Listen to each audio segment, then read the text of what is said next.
যদি রাজি থাকো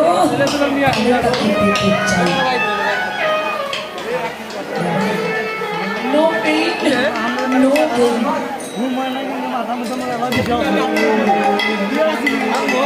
জানা নেই ভজন নেই।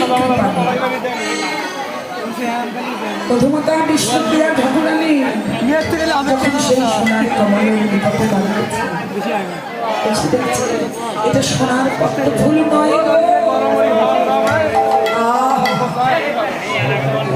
ফুলের নয় গো,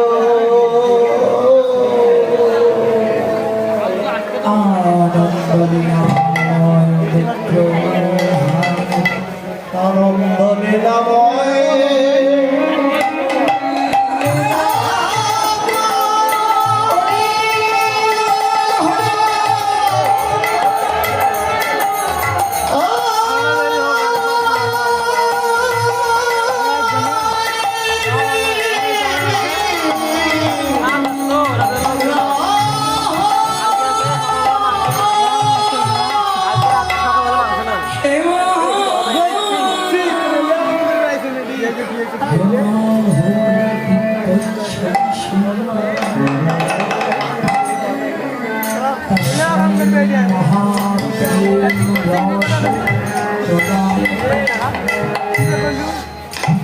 চৈতন্য